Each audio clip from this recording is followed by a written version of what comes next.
Hello, good evening everyone. Welcome to our channel. This video is regarding Master Cadre Maths and Science exam. तो इस video में हम क्या सीखने वाले हैं कि अगर आपके पास एक सेट दे रखे W, तो आप कैसे पहचाने कि वो एक पर्टिकुलर वेक्टर स्पेस का सबस्पेस है या नहीं। वेक्टर स्पेस होता क्या है ये हम क्लास में कर चुके हैं, लेकिन फिर भी चलो पहले रिकॉल कर लेंगे, फिर देखेंगे कि कैसे हम पहचाने। ऐसी कौन सी ट्रिक्स हैं जो हमें हेल्प करेंगी कि कोई पर्टिकुलर सबसेट जो है वेक्टर स्पेस का वो सबस्पेस बनने के लायक है या नहीं। देखिए, आप सबको पता है कि मास्टर कैडर के एग्जाम में, चलो अगर नहीं भी पता तो मास्टर कैडर के एग्जाम में हर बार वेक्टर स्पेसेस से क्वेश्चन देखने को मिला है। इसमें हमें सारा कुछ पढ़ने की जरूरत नहीं है, कुछ पर्टिकुलर टॉपिक्स हैं वो करना बिल्कुल सफिशिएंट है। जैसे कि ये जान लेना जो कि हम आज करने वाले हैं कि सबस्पेस कैसे पहचानते हैं, बेसिस एंड डायमेंशन हो गया कि वेक्टर स्पेसेस की डायमेंशंस कैसे निकाल सकते हैं, उनकी ट्रिक्स, कोई सेट जो है वो लीनियरली इंडिपेंडेंट या डिपेंडेंट है या नहीं है, existence and extension theorem, rank nullity theorem, और eigen values and eigen vector which is itself a very important topic, है ना। तो ये इंपॉर्टेंट इंपॉर्टेंट कुछ टॉपिक्स करेंगे। यही ऐसे टॉपिक्स हैं जिनको हम अगर अच्छे से कर लें तो हम ओवर द कंपटीशन हो सकते हैं, राइट। बिकॉज +1 2 को अच्छे से नो डाउट सब करते हैं, लेकिन ग्रेजुएशन के टॉपिक्स करना बहुत ज़्यादा इंपॉर्टेंट है। ऐसे होने चाहिए प्रिपेयर ये कि हम क्वेश्चन देखें और डायरेक्ट मार्क करें, ठीक है। तो चलिए स्टार्ट करते हैं। चलो सब स्पेसेस पहचानते कैसे हैं है या नहीं, उससे पहले मैं थोड़ा सा आपको रिकॉल करवा दूं कि वेक्टर स्पेस क्या होता है। देखिए, सबसे पहले तो क्या करना होता है, हमने एक नॉन एम्प्टी सेट लिया वी आपके पास एक नॉन एम्प्टी सेट है, and F under addition and multiplication आपके पास एक फील्ड है, ठीक है।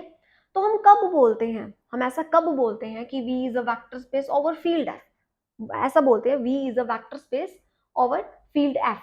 तो हम ऐसा कब बोलते हैं V is a vector space over field F. उसके लिए थोड़ी रेसिपी तैयार करते हैं। सबसे पहले क्या करते हैं, हम एक ऑपरेशन डिफाइन करते हैं, इसको बोलते हैं बाइनरी ऑपरेशन। एक तो हम डिफाइन करते हैं बाइनरी ऑपरेशन, एक और ऑपरेशन डिफाइन करते हैं, वो बाइनरी नहीं होता, ये नहीं होता, this is not a binary operation. Binary operation कर तो रहे हैं, ये होता क्या है। देखिए, ये एक ऐसा ऑपरेशन है जिसको हम किसी सेट पर अगर डिफाइन करें तो वो अगर उस सेट के दो एलिमेंट्स उठाकर उन पे कुछ ऑपरेशन कर रहा है तो उसका जो आंसर आए ना वो भी उसी सेट के अंदर ही आए। जैसे कि, दोबारा मैं रिपीट कर दूंगी, जैसे कि रियल्स का सेट है, अगर इसके ऊपर मैं एडिशन ऑपरेशन डिफाइन करती हूँ ना, then this is the binary operation. वो कैसे, क्योंकि अगर मैं कोई भी दो रियल नंबर्स को ऐड कर रही हूँ तो मैं दोबारा रियल नंबर में ही आ रही हूँ, है ना, मैं रियल के सेट के बाहर नहीं आ रही। तो बाइनरी ऑपरेशन एक ऐसा ऑपरेशन है जिसको आप जिस भी सेट के ऊपर डिफाइन कर रहे हो उसके किसी भी दो एलिमेंट्स पर वो ऑपरेशन लगा देते हो, तो जो आंसर आने वाला है ना वो सेट के बाहर ना जाए, then that output must again will be an element of that set, ठीक है। तो दोबारा उसी सेट का एलिमेंट होना चाहिए, ठीक है। एक तो हम डिफाइन करते हैं बाइनरी ऑपरेशन। सेकंड जो हम ऑपरेशन डिफाइन करते हैं वो बाइनरी ऑपरेशन नहीं होता, ये क्या करता है, एक्चुअली होता क्या है ना, अच्छा जब हम रिंग थ्योरी पढ़ेंगे तब आपको समझ आएगी अच्छे से कि फील्ड्स क्या होते हैं। फॉर द टाइम बीइंग, चलो, तो अब हम करते क्या है, ये जो बाइनरी ऑपरेशन नहीं है ये वाला, ये डिफाइन क्यों किया, ये क्या करेगा आपको, फील्ड में ना स्केलर्स होते हैं। आप ऐसे मान के चल सकते हो कि जो स्केलर्स है ना फ्री ऑफ कॉस्ट है।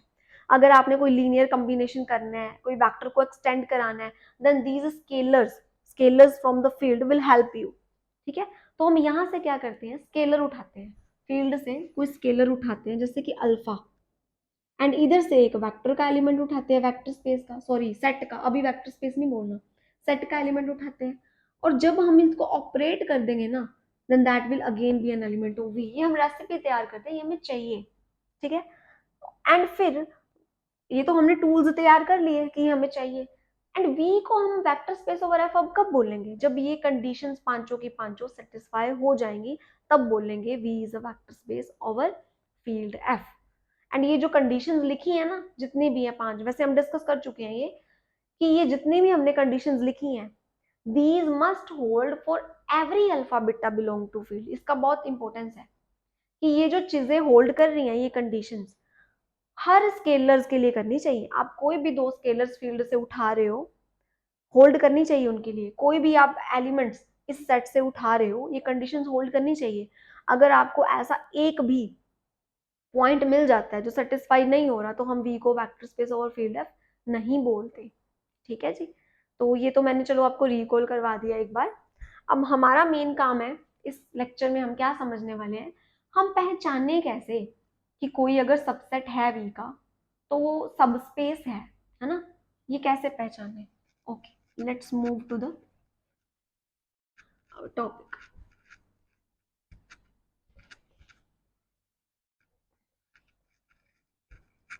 देखिए जी, how to determine, how to determine that given subset of V is a subspace of V। ये हमारा मेन एम है। देखिए आपके पास कोई भी V का सबसेट है। पहली बात तो V तो अब वेक्टर स्पेस है फील्ड के ऊपर, W उसका कोई सबसेट है। हम ये जानना चाहते हैं कि W क्या सबस्पेस है क्या नहीं, क्या W सबस्पेस है या नहीं, तो ये कैसे पहचाने। ठीक है, देखिए W एक तरह से उसका बच्चा तो है V ओवर F का, हमें ये पहचानना है कि वो खुद उसमें काबिलियत है वेक्टर स्पेस बनने की। हम तब बोलेंगे कि W is a subspace of V over F, हम तब बोलेंगे ऐसा जब W खुद वेक्टर स्पेस हुआ फील्ड के ऊपर। W itself is a vector space over field F under the same binary operations, same binary operations under which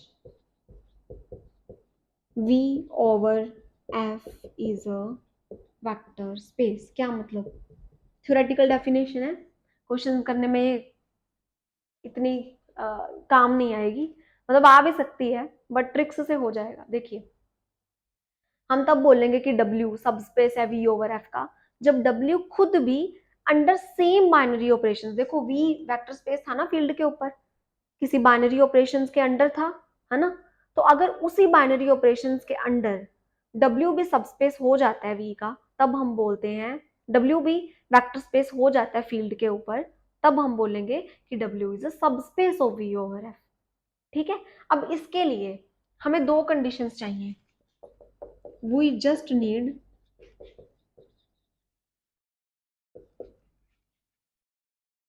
need two conditions for W to be vector space over subspace of V over F। वो दो conditions कौन सी हैं?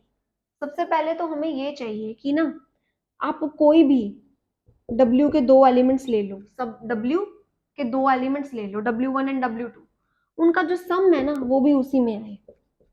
For every W1 W2 of capital W, कोई भी दो elements इसके choose करने के बाद अगर सम भी उसी के अंदर आ रहा है ना, पहली चीज तो ये। दूसरी चीज ये कि आप क्या कर रहे हो कि कोई भी स्केलर ले रहे हो, कोई भी स्केलर फील्ड से लो एंड कोई भी एलिमेंट सबस्पेस से W से लो, सबस्पेस अभी नहीं बोलना सॉरी, कोई भी एलिमेंट सेट W से लो और उसको मल्टीप्लाई कर दो इस स्केलर मल्टीपल से जो आपने फील्ड से उठाया है। मल्टीप्लाई करने के बाद अगर वो W में ही जा रहा है ना, अगर ये दोनों कंडीशंस होल्ड कर रही हैं तो these two conditions will imply us that W is a subspace of V over F। ठीक है, इन दोनों कंडीशंस को हम इकट्ठा भी कर सकते थे, हम सीधा इन दोनों को मिक्स करके ऐसे भी तो बोल सकते थे ना।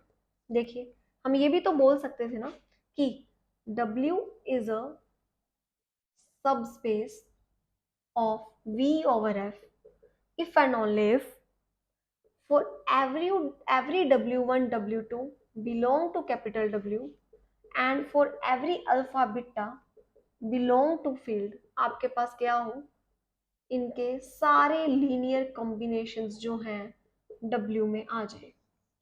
यही तो लिखा है। इसमें मैंने क्या लिखा कि कोई भी दो एलिमेंट W के कोई भी दो एलिमेंट्स का सम उसी में आ जाए।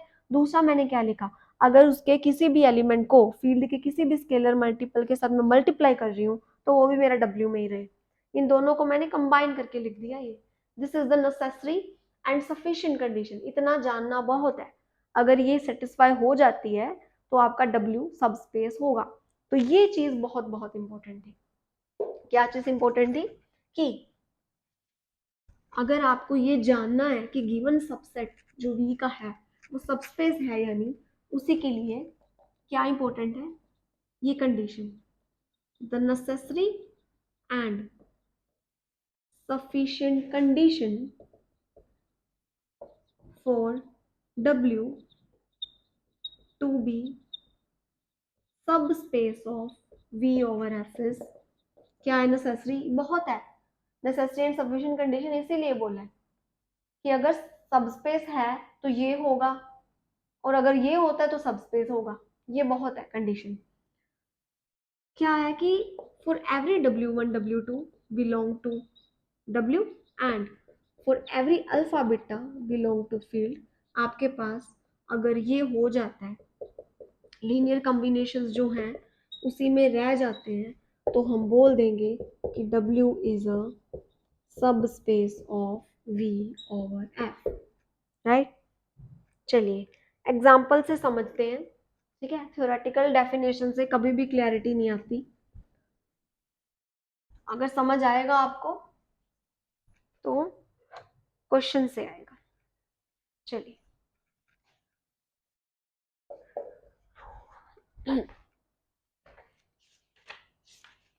देखिए, आपके पास क्या है, फॉर एग्जाम्पल एक वेक्टर स्पेस है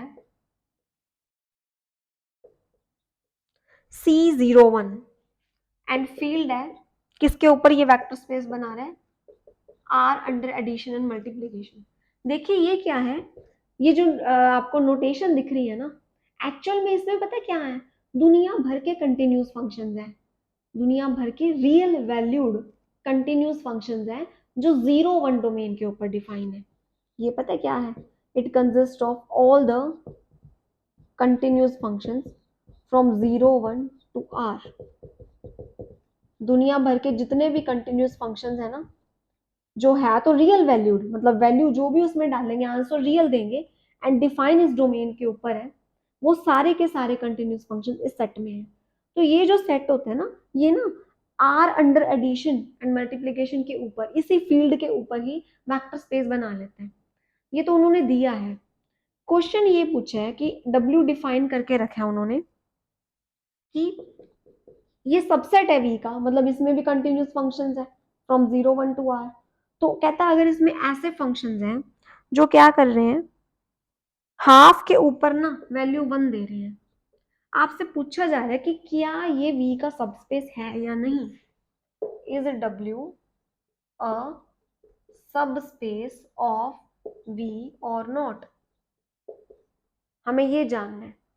ठीक है, तो सबसे पहली बात मैं आपको बता रही हूँ कि जब भी पूछा जाएगा कि सबस्पेस है या नहीं, सबसे पहले आपने ये चेक करना है कि क्या जीरो एलिमेंट इसमें है या नहीं। ऐसा क्यों भाई, कोई भी वेक्टर स्पेस है, वेक्टर स्पेस खुद वेक्टर स्पेस होने से पहले ना वो under addition, under that binary operation abelian group होता है। हमने पढ़ा है, फर्स्ट कंडीशन थी V is a vector space over field F। पहली कंडीशन थी कि क्या होना चाहिए, V under that binary operation must be an abelian group. Abelian group होना चाहिए पहले। अबेलियन ग्रुप में क्या होता है, चार कंडीशंस होती हैं, एक तो क्लोजर वाली, एसोसिएटिव वाली, एडिटिव आइडेंटिटी हो, एडिटिव इनवर्स हो, एंड पांचवी चीज अबेलियननेस। वो क्या है, क्योंकि हमने बोला है कि अबेलियन होना चाहिए वो ग्रुप, मतलब कम्यूट करें। ठीक है, तो अब इसमें क्या पूछा जा रहा है आपको कि ये सबस्पेस है या नहीं, तो हम देख रहे हैं कि क्या इसमें जीरो एलिमेंट है या नहीं। ये स्ट्रेटेजी है, सबसे पहले आपने यही चेक करना है, क्योंकि भाई किसी भी सबस्पेस में, क्योंकि वो सबस्पेस है तो खुद वो एक तरह से वेक्टर स्पेस है, एंड क्योंकि वो वेक्टर स्पेस है तो वेक्टर स्पेस होने से पहले वो ग्रुप है, एंड अगर ग्रुप है भाई उसमें जीरो तो होता है, एडिटिव एडिटिव जो आइडेंटिटी होती है वो तो होता है ना। तो अगर इस ग्रुप में किसी भी सबसेट में जिसको आप पूछा गया आपसे कि सबस्पेस है या नहीं, उसमें चेक कर लो कि जीरो एलिमेंट है या नहीं। अगर तो जीरो एलिमेंट है ही नहीं तो डायरेक्ट क्रॉस, वो सबस्पेस बनने के लायक ही नहीं है। अगर जीरो एलिमेंट है तो फिर चलो हम ये कंडीशन चेक कर लेंगे। करना क्या है इसमें, कोई भी दो इसके एलिमेंट्स लेने हैं, कोई भी दो फील्ड के स्केलर्स लेने हैं, लीनियर कम्बिनेशन बनाना है और वो देखना है कि जो लीनियर कम्बिनेशन बन के आया क्या वो इसमें है या नहीं। समझे?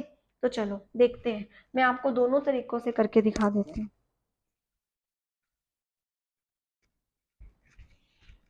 देखिए, सबसे पहले आप खुद देखोगे क्या इस सबसेट में जीरो एलिमेंट है या नहीं। अब जीरो एलिमेंट का मतलब क्या है, इसमें तो सारे फंक्शंस है। तो हमारे कहने का मतलब ये है कि जो ये जो आपका वेक्टर स्पेस था, है ना, set of all the continuous functions, इसका जो इसकी जो एडिटिव आइडेंटिटी थी, इसका जो जीरो एलिमेंट था क्या था, जीरो फंक्शन, वो इसमें है या नहीं। क्या जीरो फंक्शन इसमें है या नहीं। जीरो फंक्शन मतलब कि ऐसा फंक्शन जो हमेशा ही जीरो वैल्यू दे, f x equal to zero, zero function क्या इसमें है। देखो इसमें तो वो फंक्शन है जो हाफ पे वन वैल्यू देते हैं, बट जीरो तो ऐसा फंक्शन है जिसने हमेशा ही जीरो वैल्यू देनी है।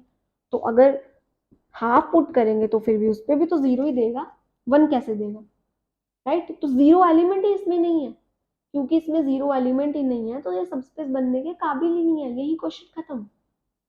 समझे? जीरो एलिमेंट इसमें है ही नहीं, बिकॉज एफ ऑफ हाफ तो, बिकॉज जो एफ ऑफ हाफ है वो भी तो जीरो होगा for f x equal to zero, है ना। तो इसमें वो कैसे आ सकता है, जो जीरो फंक्शन है वो तो हाफ पे भी जीरो देगा, वन कैसे दे देगा, नॉट इक्वल टू वन। तो इसी रीजन से जो f x equal to zero function है ना वो डब्ल्यू में है ही नहीं, मतलब W can't be subspace. चलो अगर ये ऐसे नहीं भी चेक करना था तो हम दूसरे तरीके से भी तो चेक कर सकते थे। आपने करना क्या है, आपने ना इसके दो एलिमेंट्स ले लेने हैं, इसके कोई भी दो एलिमेंट्स उठा दो for any two, W1 and W2 of W, इसके कोई भी दो एलिमेंट्स उठा लो। Let F and G belong to W be any arbitrary elements, ये कोई भी आर्बिट्रेरी एलिमेंट्स उठाए हैं हमने, be any two arbitrary elements. ठीक है, ऐसे ही आप क्या करो, दो स्केलर्स ले लो फील्ड से, हमारा फील्ड था ये वाला real under addition and multiplication. अब हमने क्या चेक करना है कि क्या alpha f plus beta g जो है वो डब्ल्यू में है या नहीं। अगर हुआ तो सबस्पेस बन गया, अगर नहीं हुआ तो सबस्पेस नहीं होगा, है ना। अब alpha f plus beta g जो है वो डब्ल्यू में कैसे हो सकता है, भाई वो तो डब्ल्यू में तभी होगा जब वो हाफ के ऊपर वन वैल्यू दे, है ना। अगर इस फंक्शन ने हाफ के ऊपर वन वैल्यू दे दी तो ठीक है, ये डब्ल्यू में है तो सबस्पेस भी है। ठीक है, तो देखते हैं। तो देखिए आपने क्या किया, एफ इधर से लिया तो इसका मतलब क्या हुआ, एफ जो है हाफ पे वन वैल्यू दे रहा है। आपने जी भी इधर से लिया तो मतलब क्लियर है जी भी हाफ के ऊपर वन वैल्यू दे रहा है। आप ये देखना चाह रहे हो कि क्या ये एलिमेंट डब्ल्यू में है कि नहीं, है ना। तो वी वांट टू चेक, हम ये देखना चाह रहे हैं कि क्या ये भी हाफ के ऊपर वन वैल्यू दे रहा है या नहीं। अगर तो दे देता है फिर हम ठीक है ना, ये दे देता है तो, बट चलो इसको खोल के देखें। अगर हम इसकी लेफ्ट हैंड साइड लें तो क्या ये दे रहा है हाफ वैल्यू वन वैल्यू। चलो देखो, alpha of f of half distribute कर सकते हैं, beta of g of half, half पे तो वन वैल्यू दे रहा था, जी ऑफ हाफ भी वन था, तो मतलब आंसर तो आया अल्फा प्लस बीटा, बट हमें तो वन चाहिए था ना, है ना।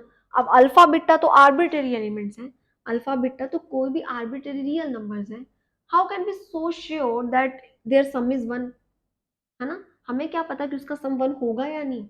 लेकिन इधर तो आपका सम आया हाँ alpha plus beta, need not be one, but this need not be one, ये नहीं पता ना वन होगा कि नहीं। क्यों, because alpha and beta were two arbitrary elements of R under addition and multiplication, तो आर्बिट्रेरी एलिमेंट्स थे, तो सम वन आएगा कि नहीं है हमें कैसे पता चलेगा, ये तो नहीं पता। This need not be true, but क्योंकि ये ज़रूरी नहीं है होगा, तो इसका मतलब ये क्लियर है कि alpha f plus beta g need not, हमेशा नहीं करेगा। हमें तो चाहिए हमेशा करे, हमने लिखा भी था वहाँ पे कि if alpha f plus beta g belong to W for every alpha beta and for any two elements of W, फिर हम बोल सकते हैं, फिर हम गारंटी दे सकते हैं कि हाँ जी आपका पूछे जाने वाला जो सेट है ना वो सब स्पेस है। अब नहीं है तो डायरेक्ट सबसे पहले तो मैं आपको यही कहूंगी कि क्या करना है, आप ये चेक करो कि जीरो एलिमेंट उसमें है या नहीं। If zero element belong to the set then proceed further, फिर आप ये चेक करो, क्योंकि अगर जीरो एलिमेंट ही नहीं है तो कहानी वहीं खत्म है। ऐसा हो ही नहीं सकता कि वेक्टर स्पेस में उसकी जीरो एलिमेंट ही ना, उसकी एडिटिव आइडेंटिटी ही ना हो। ठीक है, तो सबसे पहले तो आप यही चेक करिए कि जीरो एलिमेंट है या नहीं। हाँ जी, और क्वेश्चंस करते हैं ऐसे ऐसे फॉर मोर क्लियरिटी।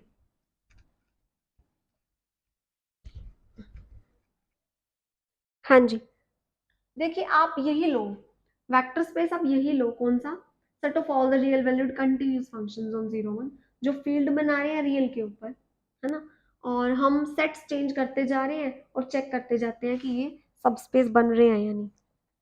जैसे कि all those function defined on 0 1 real valued भी है, मतलब उसी से ही उठाए हैं, उसी से उठाकर एक सबसेट तैयार कर रहे हैं और फिर क्वेश्चन पूछा जा रहा है कि ये सब स्पेस बनाएगा या नहीं, such that 0 to 1 f t d t is equal to 1। हाँ जी, क्या ये सब स्पेस है। अब वो कंडीशन चेक करने से पहले अल्फा एफ प्लस बीटा जी डब्ल्यू में है या नहीं, for every two scalars chosen from field and for every two elements of W, सबसे पहले हम ये क्यों नहीं देख लेते कि जीरो एलिमेंट इसमें है या नहीं। जीरो एलिमेंट मतलब अब एलिमेंट्स तो यहाँ पर फंक्शंस चल रहे हैं, जीरो फंक्शन इसमें है या नहीं, है ना। जीरो फंक्शन देखो, कोई भी फंक्शन इसमें तब होता है जब उसका इंटीग्रेशन फ्रॉम 0 to 1 करे वो 1 आए, तो जीरो इसमें तभी होगा जब जीरो का इंटीग्रेशन करेंगे तो वो 1 आए। आता है क्या, नहीं आता ना। जीरो का जब इंटीग्रेशन करोगे तो वो तो भाई जीरो ही आना है, 1 तो आएगा ही नहीं, क्योंकि जीरो इसमें है ही नहीं, मतलब W कांट बी इट्स सब स्पेस। डन, देखो कितने आसान है। अब यही कंसेप्ट हमें अच्छे से पता हो कि ऐसे क्वेश्चंस करने में हमें टाइम लगेगा क्या वहां पर, हम्म, नहीं लगेगा ना। एक और देखते हैं, all those functions of v such that f of half is 0। अब सोचिए f of half 0 बोला है, अब हम देखा जाए तो सबसे पहले अगर हम ये देखते हैं कि जीरो एलिमेंट इसमें है या नहीं, तो भाई जीरो एलिमेंट तो इसमें है, तो अब क्या करें, अब हमें फर्दर चेक करना पड़ेगा, है ना, क्योंकि अगर हम देखें तो क्लियरली जीरो एलिमेंट तो इसके अंदर है, क्योंकि जो जीरो फंक्शन होते हैं वो हमेशा कुछ भी आप डोमेन में से पुट कर रहे हो उस पे जीरो वैल्यू देगा। खराब मशीन है, कुछ भी पुट कर रहे हो जीरो, 0 2 पुट करो, 3 पुट करो, आंसर इज जीरो, है ना। तो उसमें आप हाफ पुट करोगे तो भी zero, because zero function is satisfying its condition, zero must belong to this set. तो ठीक है, अभी श्योरिटी कुछ नहीं लेनी होती, फिर आपको आगे फर्दर चेक करना होता है। अब आप चेक करो कि क्या अल्फा एफ प्लस बीटा जी क्या W3 को बिलोंग करते हैं। आप स्केलर जब कोई मर्जी चूज कर लो अगर, एंड फंक्शंस आप कोई मर्जी इनमें से एलिमेंट जो मर्जी ले लो, क्या हो रहा है ऐसे, तो देख लेते हैं। क्योंकि हमने ये दोनों फंक्शन इधर से उठाए हैं तो मतलब एफ हाफ के ऊपर जीरो दे रहा है, जी भी हाफ के ऊपर जीरो दे रहा है ना। हम ये देखना चाह रहे हैं कि क्या ये इसके अंदर है, तो इसका मतलब हम ये देखना चाह रहे हैं कि क्या ये जो फंक्शन है हाफ के ऊपर जीरो दे रहा है वैल्यू या नहीं दे रहा। तो देख लेते हैं, लेफ्ट हैंड साइड देखो, जब हम इसको ओपन करेंगे alpha f of half plus beta g of half आएगा हमारे पास। एफ ऑफ हाफ की वैल्यू क्या थी जीरो, जी ऑफ हाफ की वैल्यू क्या थी जीरो, तो ये तो हमेशा जीरो आ गई, ये तो हमें चाहिए था, है ना। So what is happening here, you are when you are choosing any two elements of vector space and any two element any two scalars form field, उनका जो लीनियर कॉम्बिनेशन बन रहा है that is an again an element of W, है ना, that is again an element of W3। So W3 satisfies the necessary and sufficient condition for being a vector space, for being a subspace. So it has the capability to form a subspace of given vector space. तो ये subspace है, बिल्कुल है. ठीक है जी. चलो और करते हैं. यही रखते हैं सेट हम ना, सबसेट चेंज करते हैं. हाँ जी. W4 इसमें क्या है? All those functions such that f of half is rational. हाँ जी. सबसे पहले हम क्या देखेंगे? Is a zero element belong to that set? Zero function इसमें है या नहीं है ना? तो देखिए जीरो फंक्शन है तो हमेशा ही जीरो वैल्यू देनी है, हाफ पे भी जीरो देगा. बट जीरो एलिमेंट इसमें तब बिलोंग करेगा जब जीरो की हाफ पे जो वैल्यू आ रही है ना वो रैशनल हो, क्योंकि इसमें वही सारे फंक्शंस हैं जो हाफ में जो भी वैल्यू दे रहे हैं, whatever value these functions are giving us on half, वो रैशनल होनी चाहिए. जीरो फंक्शन है तो अब हाफ पे भी जीरो ही देनी है ना? F of half is zero for f x equal to zero. तो क्या ये रैशनल है ना? रैशनल में ही तो आता है ये. होल नंबर्स, नेचुरल नंबर्स, ये रैशनल में ही तो आते हैं. जीरो को आप लिख ही सकते हो पी बाई क्यू के फॉर्म में, है ना? फिर क्यू इज नॉन जीरो, तो है तो ये रैशनल नंबर ही तो है. तो ठीक है, जीरो एलिमेंट तो इसमें बिलोंग करता है. तो अब फिर फर्दर चेक करना चाहिए ना, यही नहीं छोड़ना. जीरो एलिमेंट बिलोंग करता है, इसको देखकर हम सबस्पेस नहीं बोल सकते. अब आगे देखो. अब क्या करो? For every alpha beta belong to field and for every f g belong to W4, क्या आपका alpha f plus beta g जो है W4 में है या नहीं है ना? फील्ड कौन सा है आपका? रियल का चल रहा है ना? खुद सोच के देखो जरा. इतना अगर मैं ना भी देखूं, इसके दो हिस्से होते थे ना पहले, उसी को ही तो कंबाइन कंडीशन बनाई थी. हम कहते थे कि अगर W के कोई भी दो एलिमेंट ले लो, उनका सम इसमें आए, एंड दूसरी बात एक फील्ड से स्केलर लो और W का कोई भी एलिमेंट लो, अगर फिर से वो W में ही आए, if this happen for every alpha belong to field and W belong to W, and इधर for every W1 W2 belong to W, अगर ये दोनों चीजें हों तो सबस्पेस होता है. उसी को तो कंबाइन कंडीशन ये थी. ध्यान से देखो, आपने स्केलर कहाँ से लेने हैं? रियल से. स्केलर रियल से लेने हैं, और अंदर जो W है उसमें तो वो फंक्शंस बैठे हैं जो हाफ पे ऊपर रैशनल वैल्यू दे. तो अगर अगर मान लो, देखो इसमें तरह तरह के फंक्शंस हैं. एक बात बताओ जरा, f x equal to x वो भी इसमें है या नहीं? इस सेट में है या नहीं? F x equal to x है ना? क्यों? क्योंकि एफ ऑफ हाफ के ऊपर हाफ वैल्यू आती है ना, जो कि रैशनल है. एफ ऑफ हाफ के ऊपर रैशनल वैल्यू आ रही है हमारे पास, तो बिल्कुल ठीक है कि जो आपका ये फंक्शन है f of x equal to x, identity function, ये W4 में है ना? तो मैं क्या करूं, अगर मैं ये वाला फंक्शन उठा लूं W4 से, एंड अल्फा कोई रियल नंबर उठाना है, मान लो मैंने स्क्वायर रूट 2 उठा लिया, फील्ड से मैंने ये उठा लिया, तो अब ये सबस्पेस तो तब बनेगा ना जब ये चीज भी होल्ड करी, है ना? जब फील्ड से उठाने वाला कोई भी स्केलर इनटू उस सेट से उठाने वाला कोई भी फंक्शन, जैसे f x equal to x लिया, इनका जो प्रोडक्ट होगा, इनकी जो प्रोडक्ट होगा वो W में ही होए, है ना? मतलब अगर स्क्वायर रूट 2 इंटू ये जो आपने एफ एक्स डिफाइन किया है, अगर W4 में हुआ, क्या ऐसा हो रहा है? हर फील्ड के एलिमेंट के लिए एंड हर W के एलिमेंट के लिए होना चाहिए ना. तो मैंने इन पर्टिकुलर उठा लिया अपनी मर्जी से, उन्होंने बोला हर के लिए होना चाहिए, तो मैंने सोचा अल्फा को मैं रूट 2 ले लेती हूँ, एफ एक्स को मैं एक्स ले लेती हूँ, क्योंकि ये इसके अंदर है, एंड अल्फा जो मैंने स्केलर लिया वो फील्ड के अंदर है. तो मैं अब इसका प्रोडक्ट देखना चाह रही हूँ कि क्या वो W4 में है या नहीं, है ना?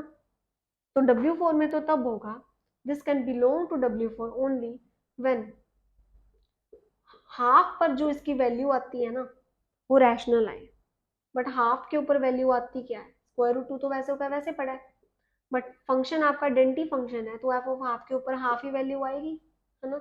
तो कट जाएगा तो ये आएगा 1/√2। क्या ये रैशनल है? इस 1/√2 रैशनल नहीं है ना।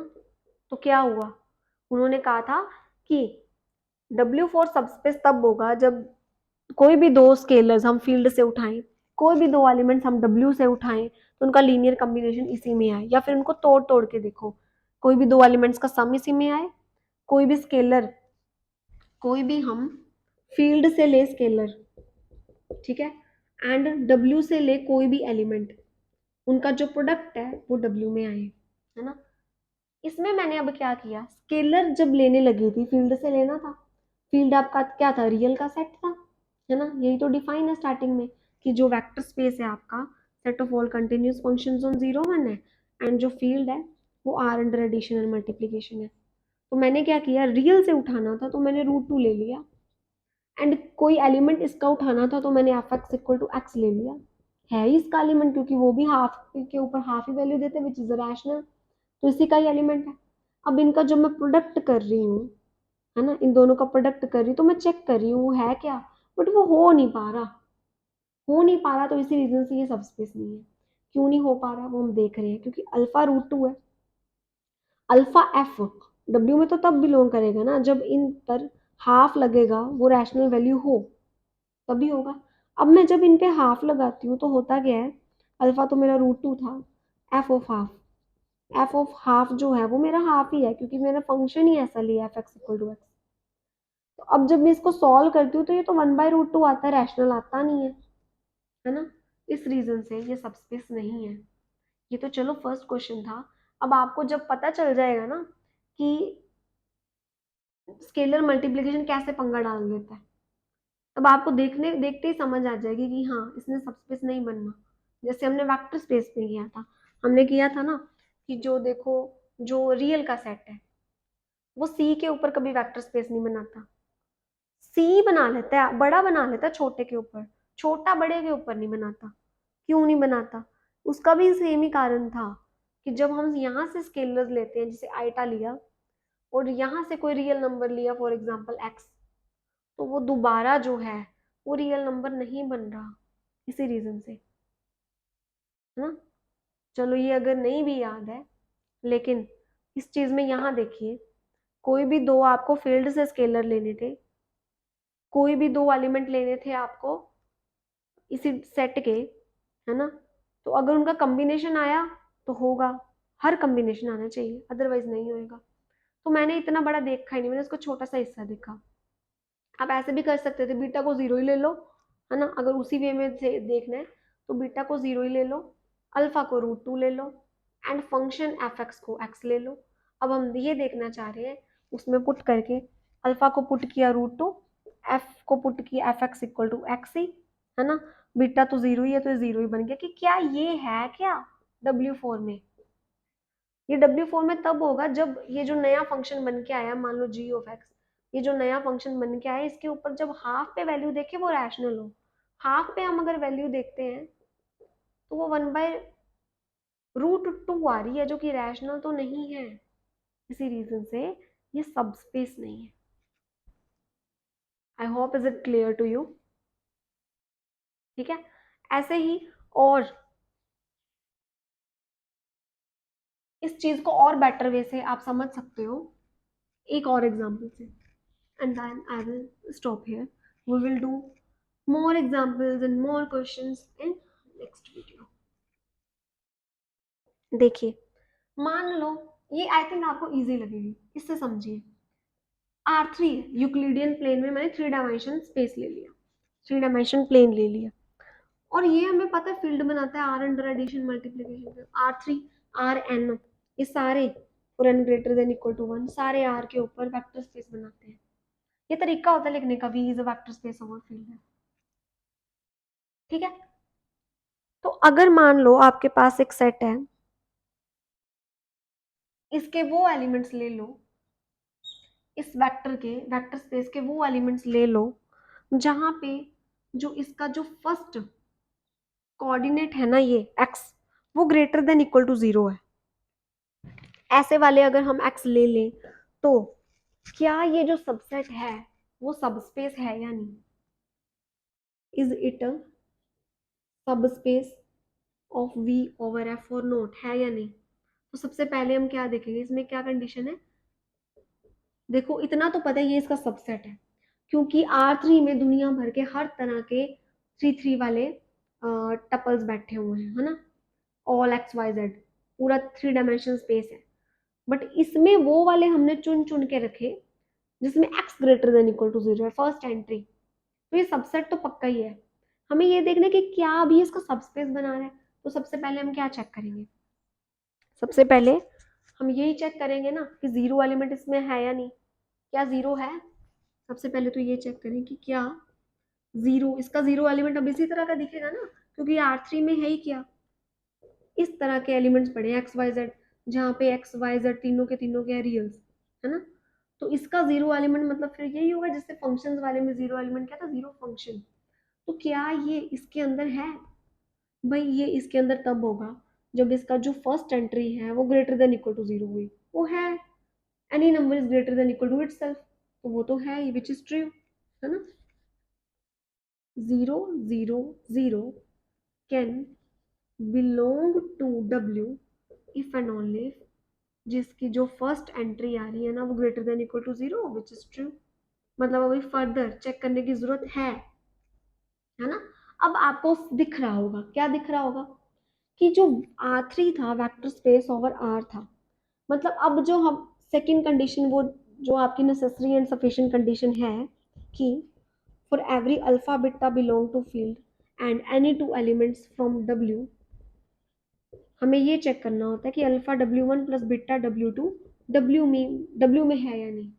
ध्यान से देखो फिर से, स्केलर्स आपने रियल से लेने हैं, है ना, और एलिमेंट यहाँ से लेना है, उनका मल्टीप्लाई करने पर वो जो बन के आएगा वो इसका एलिमेंट होना चाहिए। क्या होगा हमेशा? लेट अस सपोज आपने कोई नेगेटिव रियल नंबर उठा के इसके साथ मल्टीप्लाई कर दिया, तो क्या वो x greater than equal to zero रहेगा? नहीं रहेगा ना। देखिए इधर, इधर देखिए मैं क्या करती हूँ, अब लेट कर लो अल्फा इक्वल टू -1, फील्ड से ले लो, स्केलर्स तो फील्ड से उठाने हैं, एंड इसका कोई एलिमेंट ले लो, मान लो मैंने ले लिया 1 1 1। ध्यान से देखो 1 1 1 इसका एलिमेंट है या ना, है ना, क्योंकि इसमें बिलोंग करने के लिए सिर्फ आपको इसकी first entry greater than equal to zero चाहिए जो है, तो ये क्लियरली W में है। एंड अल्फा मैंने फील्ड से लिया, रियल नंबर से नेगेटिव भी ले सकती थी, बट जब मैं इसको इससे मल्टीप्लाई करती हूँ, यानी कि -1 को इससे मल्टीप्लाई करती हूँ, तो मेरा आंसर आता है -1 -1 -1। क्या ये है? देखो ध्यान से, क्या ये है W में? नहीं है ना। इस ये नेगेटिव हो गए, कोई चक्कर वाली बात नहीं थी, लेकिन ये नेगेटिव हो गया ना, इसने काम खराब कर दिया। क्योंकि आपको तो ये जो प्रोडक्ट करने के बाद स्केलर मल्टीपल से प्रोडक्ट करने के बाद तो जो एलिमेंट आ रहा था, ये वाला जो एलिमेंट आ रहा था वो W का होना चाहिए था, हो तो नहीं रहा, है ना। ये वाली चीज greater than equal to zero तो आ ही नहीं रही, तो नेगेटिव आ रही है ना, it is not greater than equal to zero. तो मतलब क्या हुआ कि ये जो है पूछा जाने वाला जो सब सेट है, not subspace, no doubt this is a subset of V, but this doesn't hold capabilities to be a subspace of V। ठीक है जी। ऐसे भी और भी बड़े क्वेश्चंस बनते हैं, कैसे चेक करें कि सबस्पेस है या नहीं। मतलब मेथड तो यही है, क्वेश्चंस बहुत तरह तरह के बनते हैं, करेंगे हम डिस्कस वो भी। Okay, thank you so much.